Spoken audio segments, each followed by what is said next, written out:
And she was doing what is called a grounded theory wave 4 ethnographic study, which is based upon really deep interviews into the stories of about 12 Black women who were scaling up their business, and all of them started with the only funds they started with were their money. So we got into the question of what is data, what is data, how do we get data, what's valid data. A lot of times within our space, especially in the economic space, people kind of want these hard numbers. But one of the things we know about ecosystem building is that it's as much about the stories and the deep understanding of the lived experiences of the entrepreneur. And those are things that you can't really understand with what we call quantitative data.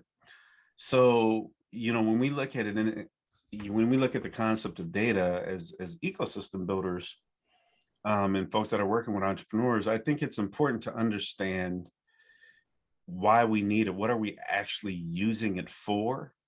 And then, or even before that, identify what we want to know to effectively, help entrepreneurs start and grow.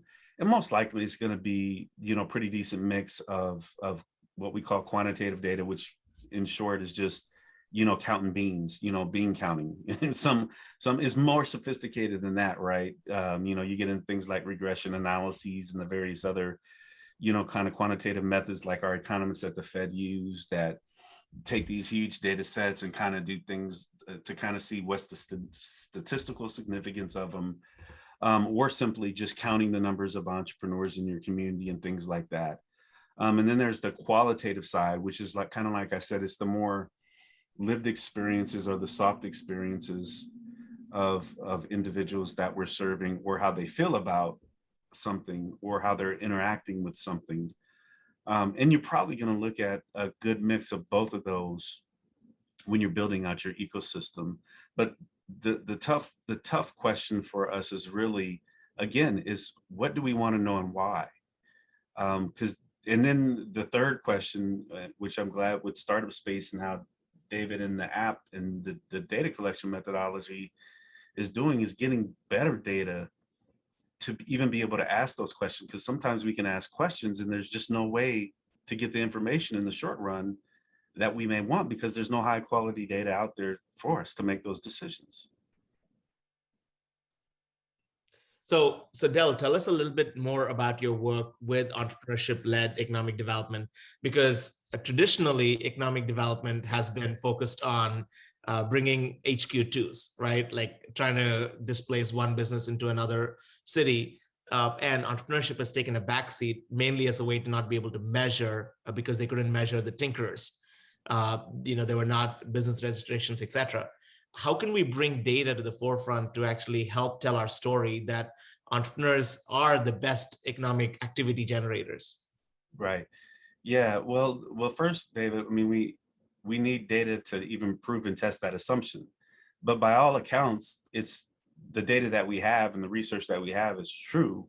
Entrepreneurs, so major corporations do have a specific form of value, but that value often isn't what we think it is. It's not necessarily job creation, right? So consistently, even going back to the 70s, research shows that, small businesses, and now small growth businesses, usually what we call stage 2, 10 to 99 employees that are between the ages of like 3 and 5, generate the most net new jobs.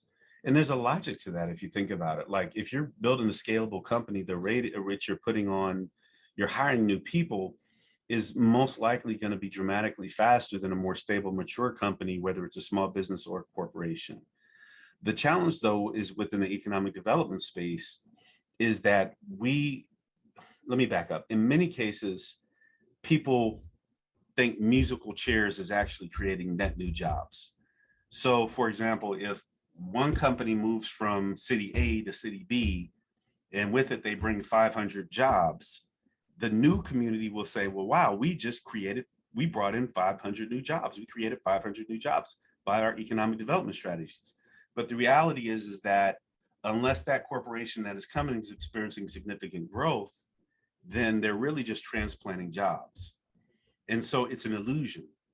So when we look at America as a whole and the production of new jobs, we're not talking about the musical chairs of industrial recruitment and attraction, because in many ways corporate hiring traditionally hasn't been that great. And at one point I remember it was really flat for a period of time. Like we were putting on new, or what was happening was you saw a lot of major corporations, they're actually spinning off non-productive units within their business, or they were hired from overseas. And so we were, going out and saying, hey, industrial attraction, let's give all these incentives to bring in new jobs and to build new jobs in the community. But we were really taking them from other communities if they can be taken like that. And so I think the data is out there. I think the question becomes, we need more sophisticated data behind it to give policymakers a better understanding of things that they can do to move the needle in the space. So just saying, yeah, small businesses create, net new jobs, the majority of net new jobs is one thing, but it takes a very forward thinking economic developer and municipal policy leader, governor, mayor, whatever, to kind of say, you know what, I know that I am elected on every 4 years, but I'm going to look at a 5 to 10 year strategy on how we really effectively govern our community through the economic development process. And to do that, I'm going to focus primarily on entrepreneurship. So we need to do a better job developing data methodologies and ecosystem frameworks, and then being able to communicate that in multiple ways, including storytelling. We need to give our policymakers something that they can float out to the media and say, look at what I did, you need to reelect me. And that's one of the things that we don't do. In regard to my work, I've been doing this for 10 years now, specifically focusing on ecosystem building. From the day that I walked in the door, my boss asked me, and I didn't even have a clue what was ecosystem building when I came in, the term, and I still don't like the term ecosystem building. But when I came in the door, she said, what do you want to do? I said, I believe that if we focus on the intersection between small business and economic development, we would be thought leaders in 5 years. And 5 years later, we hosted the first national ecosystem building conference called Growing Entrepreneurial Communities. And by then we had like 3-4 guides out and different things. Early stage, it was a lot of rural adoption. A lot of people in rural were having me come out and talk because there's no noise in rural communities. By that, I mean, they're sitting and looking every day at the fact that they're dropping 10%. Some of these smaller communities are dropping 10% of their population every decade, and their economic growth has been stagnant for 20, 30 years. So they were like, give me a different way, whatever you can give me, let me know. But when you get into the urban setting in the micropolitan, metropolitan areas, that's where it took a while for it to penetrate. But we've been seeing that now, and I'm sure all of you have that have been in the space. I've been really seeing the term ecosystem being used now, and I've never seen it used more in the last year. Like I would venture to argue that I've seen it used more by different individuals and organizations in the last year than I have in my first 9 years of doing this work. Yep, well said. Can we then shift to entrepreneurship-led economic development? Can that replace ecosystem building? Because I think it better speaks to what we do. Yeah. But I want to just, for those who've joined, we're speaking today with Dr. Dell, who is the lead community development advisor at the Federal Reserve Bank of Kansas City, Omaha branch. So we're talking about using data for economic development, entrepreneurship-led economic development. Feel free to post your questions and your introduction about your community in the chat. So Dell, I'll kind of shift focus into more tactical stuff. We're all in this call, everybody's a practitioner, everybody's an ecosystem builder. Can you give us some more practical, tactical information on, if I'm trying to make a case for bringing capital access to my community, or I'm making a case to bring ARP dollars or SSBCI funds, give us some practical insights into how do I build a case out and how do I get this in front of the decision makers? See, and here's the crux of the problem, which is what I was talking about earlier about, that 4-year cycle of political leadership. So it's really interesting. So my dissertation was on relationship formation, entrepreneurship, ecosystem building, but my literature review was on local economic development and kind of the 4 major iterations of local economic development, from industrial attraction in the 30s, the first form of entrepreneurship development in the 80s, Most of you probably don't even know that we went into the 1980s with roughly 12 incubators nationally. We came out of the 80s with over 200 incubators in the nation. So there's this huge push, and what drove that push actually was data. So a researcher named Birch came out with a report in the 1970s that said small businesses have created the majority of net new jobs. You had a huge economic downturn in the United States. The federal government pulled a lot of the money away from states from doing economic development. So they were like, we have to figure out a different way than industrial attraction. So the paper came out that served as a catalyst. And then a lot of just new and different kinds of ways of local economic development, with entrepreneurship being one of the primary ones, came out of the 80s. And then in the 90s, you have Porter's cluster-based development, and then we have ecosystem building. So the last two are what we call environmental or contextual or system-driven approaches to economic development, where you're looking less at the individual company and you're looking at the environment in which industries and companies exist. In Porter's case, it was still major industry. With us, it's entrepreneurship. And so the problem is, to circle back around to your question, is that in every decade, starting in the 60s, academics said focusing on the businesses that you have is a better way to do economic development than recruiting firms. But on the other side of the equation, there's a political expediency to recruiting firms. So imagine, I can't remember where the big Amazon plant ended up, wherever I think Northern Virginia, I think. Was it Northern Virginia? Yeah, I think so. Yeah. So imagine what those political leaders were saying when Amazon finally said, we're coming here. Hey, look at us, 40,000, 30,000, how many jobs it was. So we have this significant political hurdle that we need to, surmount. And I would argue that it's less about the tactical and strategic side of ecosystem building, because I think we can all figure that out now. I think we're further enough in the field. We've developed strong enough networks. We still need to do a better job, don't get me wrong. But by and large, we can go and find out if we want to build an ecosystem in, let's say, a Black community, we can find somebody in the space that we can reach out to and learn about their frameworks and figure out how to adapt it, right? High growth tech, whatever, all of those things. We've been working on this for a long time. We have a growing body of folks that have been doing it somewhere, so that we could connect to them and kind of learn how to do that. So it's less about the tactical side and strategic side and more about the relational side, and cultivating, relationships with your policymakers, especially now that we have some of these dollars, which we probably need to get in front of sooner rather than later.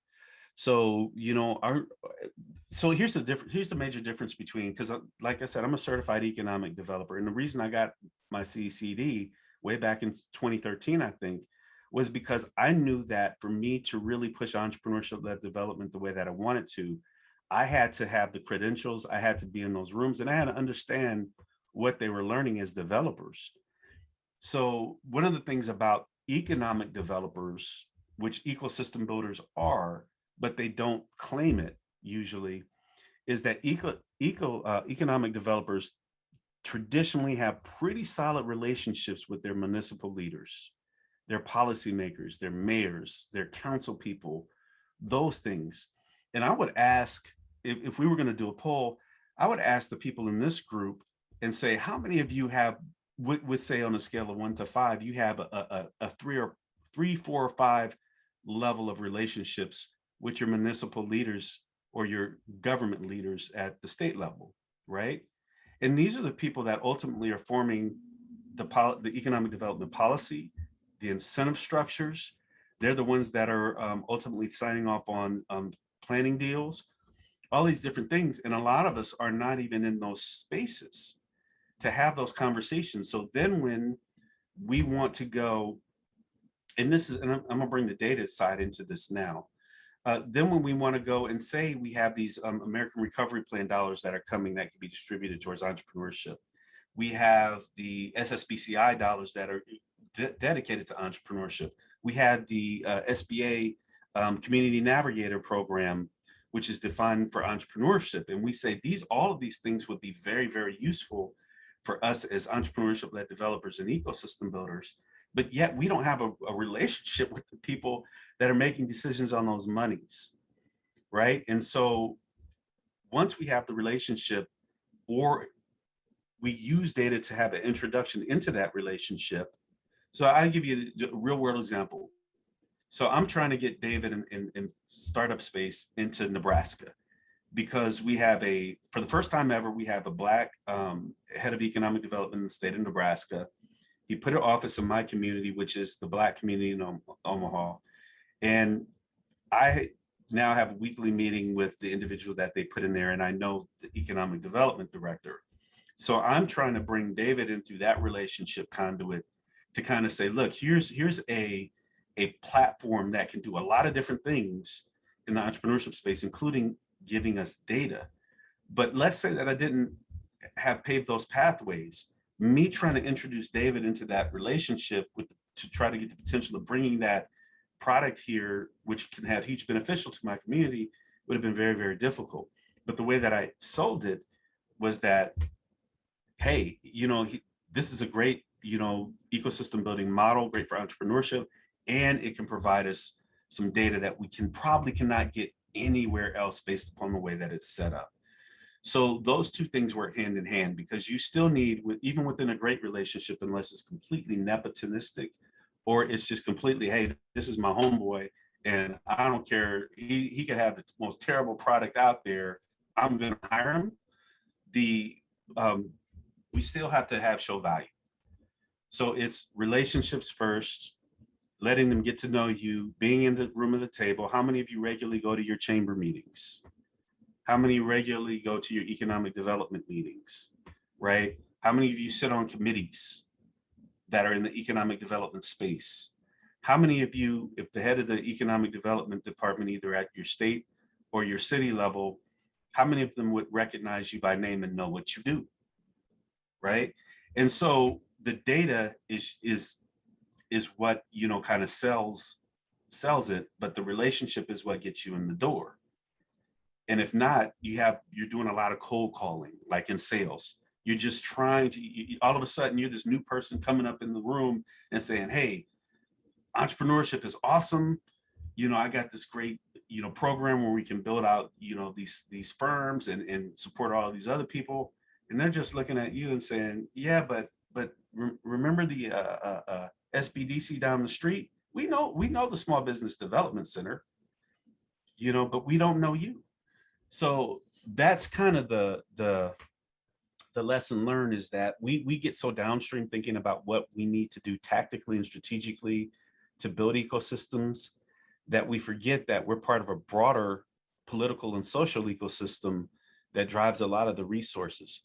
And David, because you're in the rooms as well, one of the number one things that we hear, and what the focus of our conference is next year, is going to be on policy and funding, and the connection of policy and funding for ecosystem builders.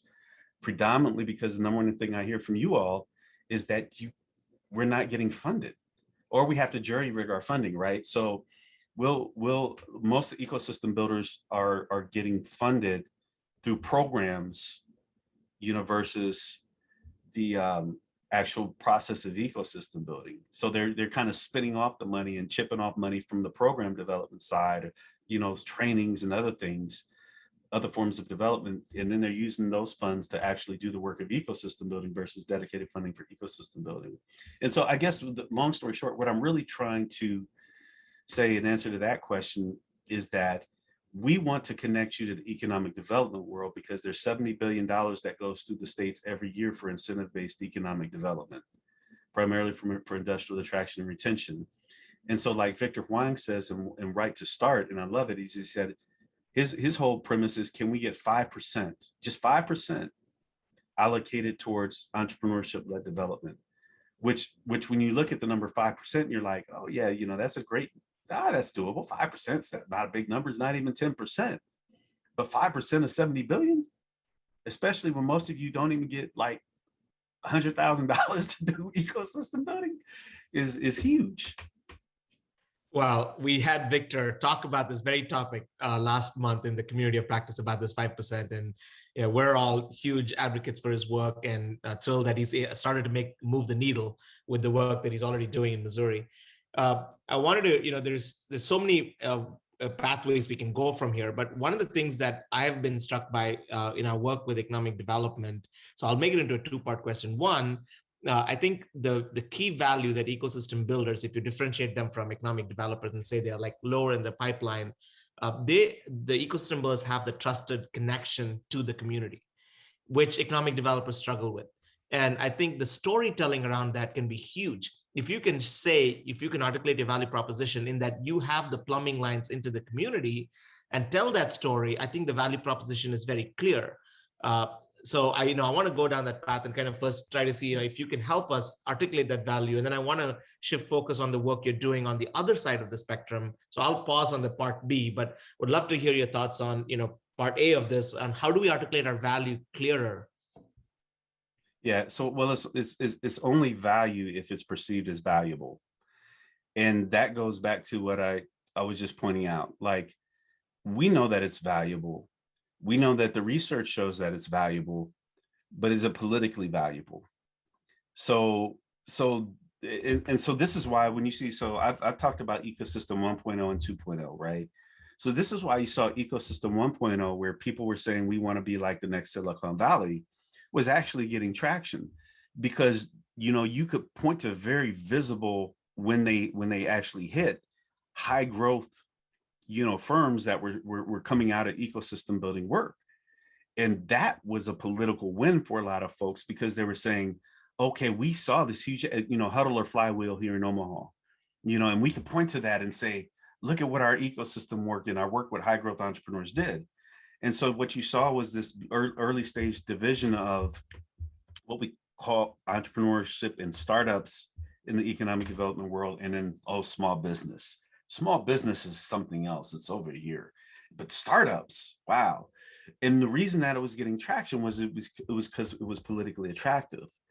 And so now when we talk about value proposition, we still have the same hurdle of the political side, but I think two things are working in our favor. And one is the unfortunate impacts of the pandemic. I think what it did was it raised the profile of all business types, small and growth scale up. So micro and what we classify as a scale up firm. The question becomes, how long does that energy last within our policymaker space? And so when we go out and we talk about it, I think there's different ways that we can assert our value proposition, in some ways that we don't even think about. So we know that as ecosystem builders, that we are deeply immersed within the network of other providers and the entrepreneurs themselves. And so kind of like that real-time data and understanding of them is a commodity. I think it's a value.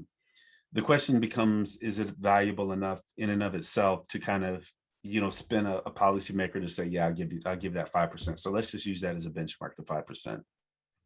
I think it can be. But I think another thing that we don't really look at as a value with that same, set of relationships is we don't connect it back to the fact that we do focus on supply chain opportunities for major corporations. And they are looking for opportunities, especially in the diverse space. So I don't know how many of you actually are working with major corporations as part of your ecosystem work to talk about how you can help build the capacity of their supply chain, their local supply chain, their diverse supply chain. How many of us plugged into that side of it? Because, I oftentimes really, go hard at industrial attraction and retention, because they disproportionately favor, very large businesses, and which indirectly redistributes wealth to the top 10% of the nation. But they do provide a lot of localized value, both with the transference of the supply chain, but then also when you look at the research, it shows that a lot of businesses where major corporations exist, and startups and scale ups are from people from these firms, right? So if you have, like we have Union Pacific here in Omaha, you're likely to see much more entrepreneurial activity based upon individuals leaving that corporation and using the skills they learn from that corporation to start their own firms, which then can be reapplied into our ecosystem or back into it. So I think if we can better articulate and tell the story, again, which goes back to if we can get better data analysis on that, and we can bring the corporations that currently exist in the fold and get them advocating as well. So build our profile of what we're doing, how it works, the networks that we have, how it plugs into the corporate sector, how it revitalizes and stabilizes economies, how it works for diverse populations, how we can gather, qualitative, personal insight from the entrepreneurs and other providers and build a denser network. I think we then can have, if we tell that whole story and how it works all together, and we can get advocates from these different sides, then I think it's much more easier to convert a policymaker to say we want to allocate, that 5% of our economic development dollars. And so, but how many of us are really doing that though? So, a case in point, one story, one silver lining of this pandemic was that it showcased how ineffective government programs can be in reaching underrepresented communities. For example, PPP. If you looked at the national rate of application and approval for PPP for people of color and other minority communities, it was like 1/5 of the rest of the population. And I think that data set, we published one, several others published other data sets just like that, that I think created a movement around this whole community navigator program. Right, which the SBA said, we need the trusted network on the ground. We want this hub and spoke model. We need, and there it clearly articulates the value for the ecosystem builder, because in a lot of cases, economic developers don't have that last mile figured out. They don't have the trusted network. And if you talk to people like Victor, he says it's a decade's worth of work to build a trusted network. You can't simply go and activate that network overnight. And I think, these kinds of tragedies can help strengthen those plumbing lines and help us show value through ecosystem builders and people that have been building communities, right? So I think that was a great case in point for what you're saying, Dell, around how you can kind of move policy to make these fundamental shifts. So I'll ask you the other question, which is that you're also tackling this from the economic developer side with the work that you're doing with IEDC, with entrepreneurship-led economic development coursework to educate economic developers around how to build these ecosystems up. Can you speak a little bit to that work? And also, when will we get a chance to actually sample some of this work? It's out there. So there's actual professional certification now in IEDC on entrepreneurship-led development. And I'm proud to say that was an initial brainchild of mine, as well as the other four that host our national conference. We had Network Kansas, then it was Penny Lewandowski with the Edward Lowe Foundation, which does the economic gardening work. It was Don Mackey from Center for Rural Entrepreneurship and Maria Myers from US SourceLink. And, this was something that I wanted to do prior to, we were held in a thought leader meeting.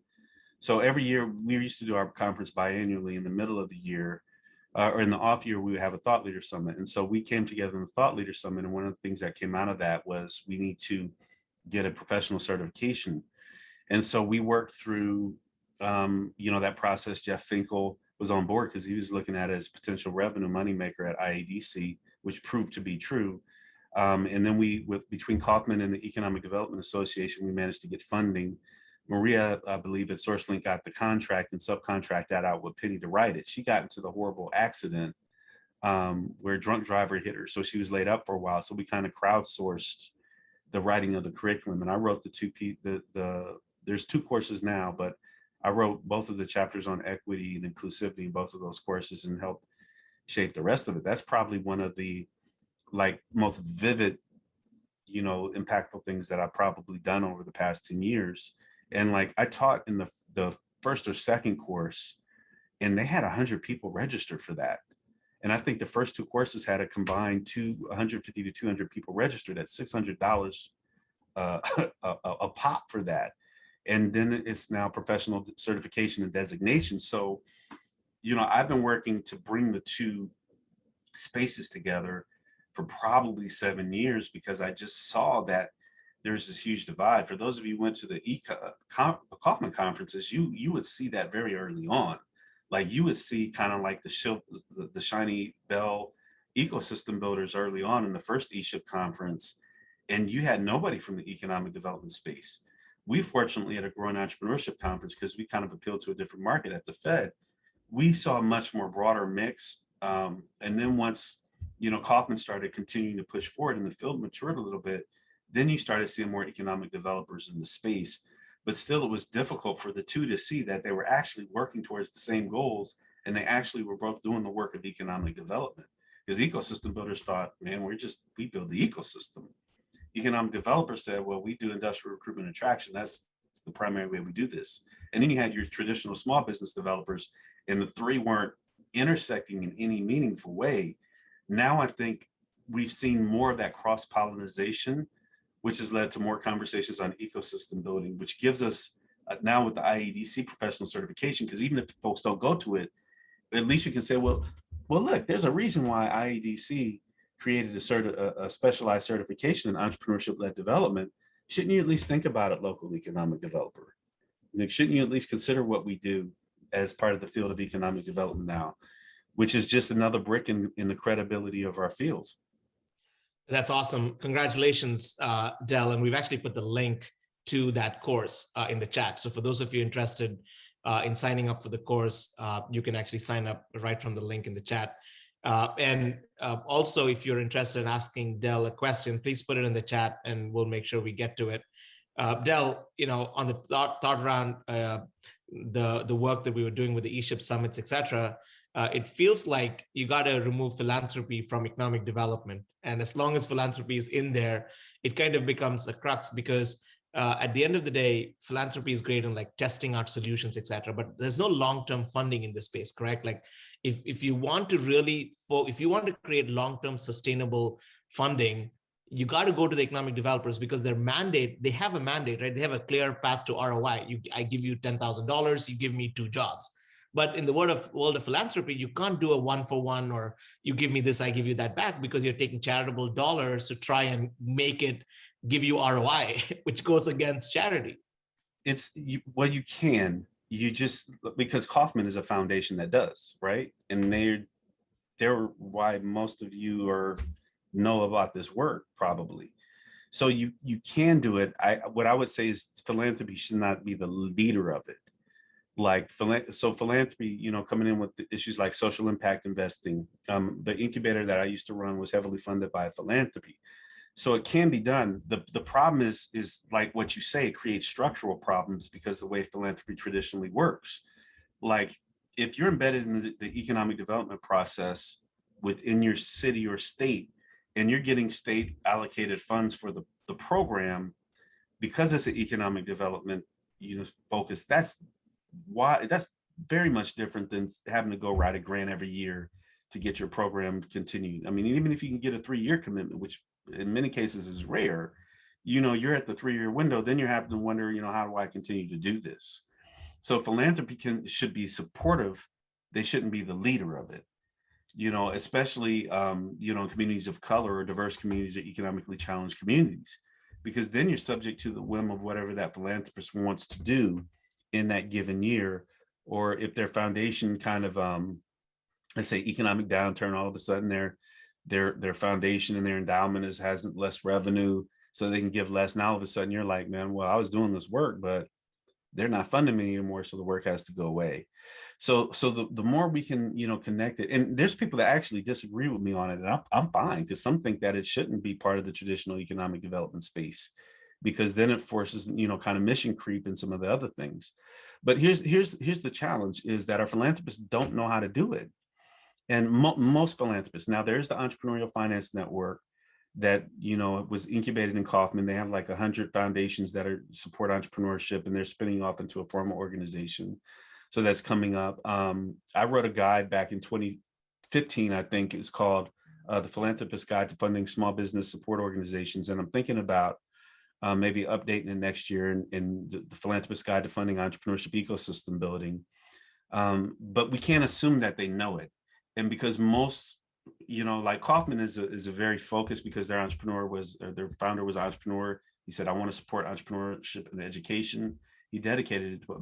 But the biggest foundation in Omaha is Warren Buffett's daughter's foundation. It was allocated money to Susie. Susie now distributes it towards causes that she wants to do it. And it's not the way her father made his money in the market, in the business sector. So you have a lot of social, which a lot of our foundations do. They do a lot of, attempt at poverty remediation. But the argument that I made and which I think we need to communicate to philanthropists, is that if you truly care about some of these economically distressed communities, then what you'll do is you'll work to build their economic environment towards self-sufficiency, which you can't do simply by funding poverty remediation programs. Then we can make the argument for ecosystem building funding. But again, that's, to me, just looking at philanthropy outside of it being embedded within the municipal policy process is a short run win, but a long run loss, because it should be the other way around. But you got to get that money where you can get it. So if y'all need to go out and get that money from a philanthropy to do the work that you do, man, you got to make it happen, because it's better to have a short-term win than a loss everywhere. Yep. So Dell, another topic that I want to bring up that you're passionate about, which is inclusivity and equity in entrepreneurship development or entrepreneurship-led economic development. Can you talk about some of the programs that you've seen that have run successfully well, and the ones that even you've kind of helped build out?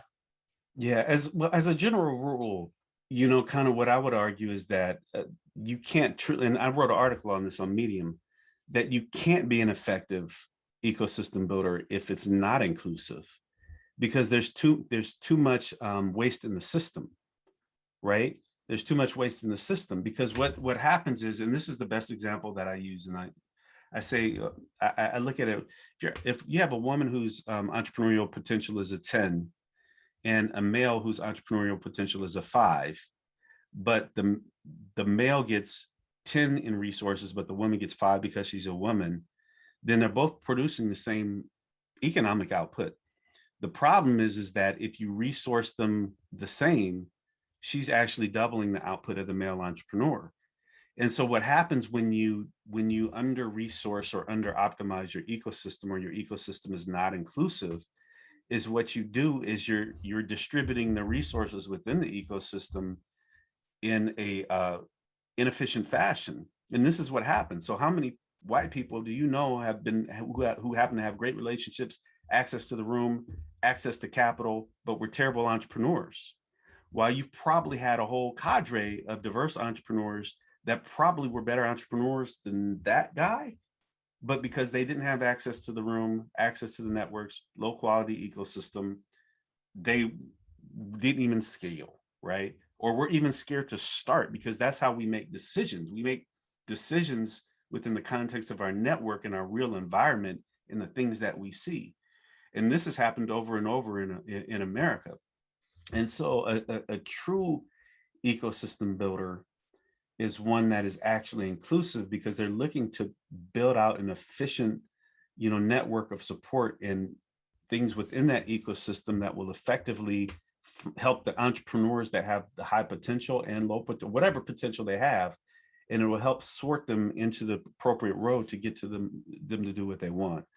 And the challenge is, I don't know anywhere we've really done a great job of that. To be honest, we've seen some programs that have come out, Rodney Sampson's done OHUB. You have Felicia Hatcher down in Cold Fever, Miami.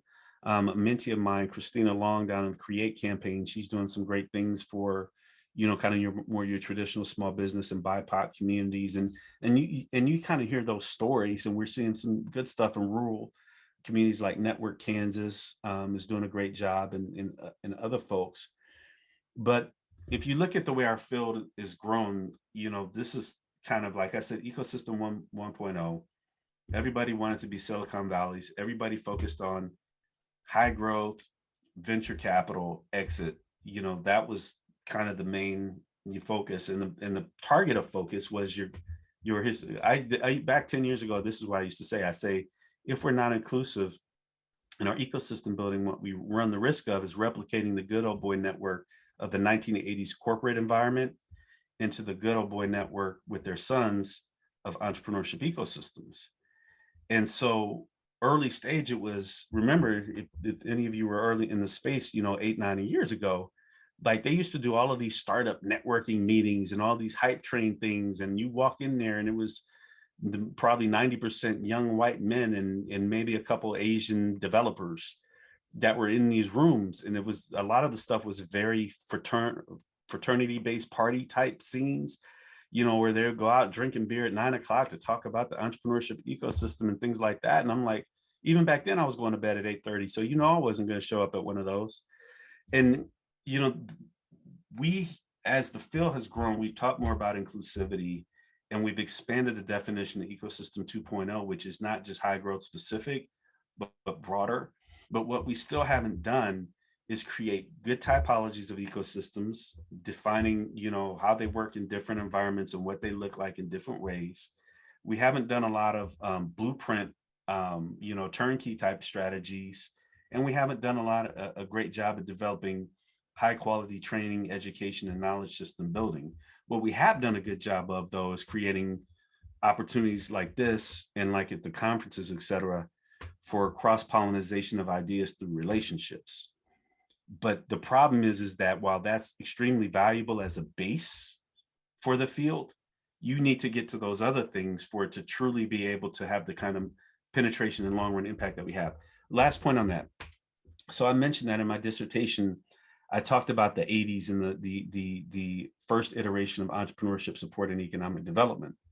That energy died in the 90s. Like, it was very short run. And so the same thing could happen to ecosystem building. It doesn't mean that some of those programs still don't exist, but the level of energy, the level of intensity, the level of focus from various policymakers and others, it kind of jumped up from the 70s and the 80s. And then in the 90s, it came right back down. And my fear with the field of ecosystem building is that if we don't put more bones in the field, that it's going to end up doing the same thing. And we'll still be talking about ecosystem building, going forward, because we still talk about business incubators. We still talk about, to a lesser degree, state-run venture capital firms, import, export, education and training and technical assistance, but not with that same energy that led to 200 incubators being created in the 1980s. So those are just some things to think about as we work on the field. All right, I've got one quick comment, but there were two potential questions. One, Christy, your comment around how do you kind of break down barriers to perceived legitimacy, right, for entrepreneurs? And then also another one from Chris Ann. I'll have you both ask your questions, and Dell will keep them to like 2 minutes each. But before we do that, one quick point you'd made about how do we change the narrative? And what we found is that the problem is they keep bringing back the same solutions without actually seeing whether it works on the ground. So for example, capital access. When they talk about capital access, they say, let's better fund CDFIs, better fund other nonprofit lenders. But they don't address how much money do these micro businesses need. For example, CDFIs are incentivized to provide $250,000 or bigger loans. Most small businesses, micro businesses, need less than 100,000, in most cases 25,000 or less. So they end up then with online lenders where there's a lot more predatory lending, because the system, even though it's well funded, it's not designed for the small and micro businesses. So we got to really start thinking about not just the solution, but is this solution actually working? And then elevate this to the policymakers and show them data. Like, we were able to influence outcomes in Michigan by saying the people have the micro business community that we surveyed, they don't want $150,000, $200,000 loans. Their median income is $27,000. They're never going to apply for that loan. So, really using data to go and make very stark cases for these kinds of, don't just give us the money, let's actually change the way we define some of these problems, or we'll be doing the same thing over and over again. Yeah. So, I was just going to say, the problem with credit and capital access is very systemic in nature. It's very structural. There's structural holes in the United States and across the banking system and the lending in that. And this is why ecosystem building is important, because if you're really looking at ecosystem building in the ecosystem of finance as it relates to small businesses, then you're looking at the range and the types of funding that's going to be needed to effectively mobilize entrepreneurs at a significant scale.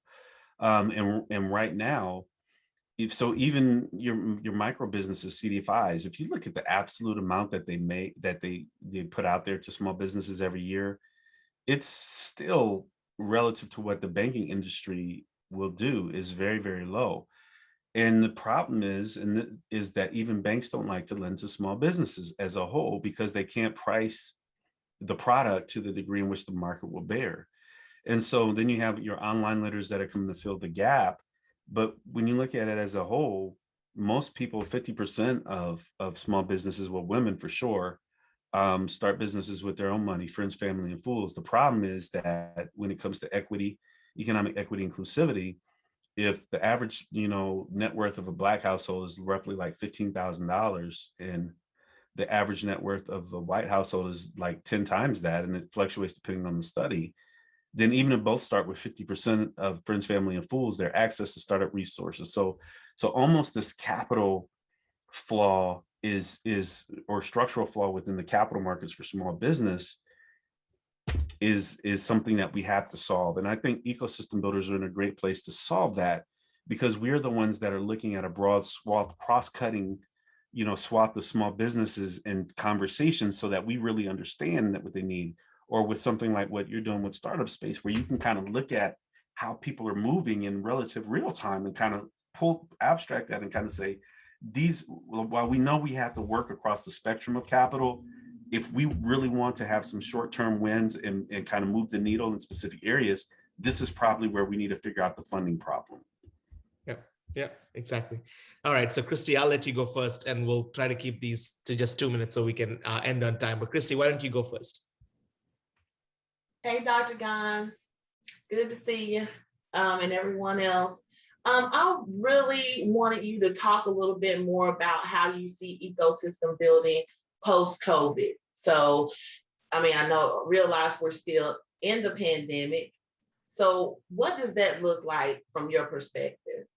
Yeah, well, we released a guide last year with the Atlanta Fed called Small Business Recovery Guide, which is designed to address the challenges that diverse entrepreneurs face post-COVID and prep them. I think we're actually sitting in a pretty good place relative to where you were. And I know that sounds weird, but the reason that I say that, I'm talking about not from a societal standpoint as a whole, I'm talking about it specifically from the attention that has been placed upon what we do. And so the people have said this is a small business pandemic. People have said, based upon the social justice issues of last summer, George Floyd, Ahmaud Arbery, all those folks, we want to focus on small business, and we want to focus on equitable small business. So I think we have one of the better opportunities that we have for the field, if we can, again, going back to what we talked about, clearly articulate the value, build the relationships.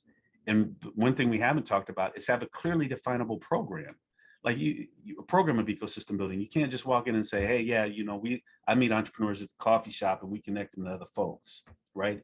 You have to, do your, I would say, business model canvas. I think Rodney Sampson said he's developing an ecosystem builder canvas, something like that, so that when you sit in front of that person and you've worked on entry to the relationship, you can say, this is what we do.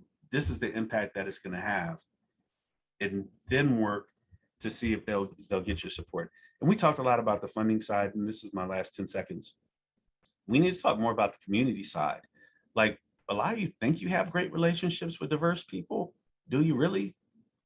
Or have you descended into your comfort zone of the network of relationships that you prefer to build? That's a conversation for another day, though.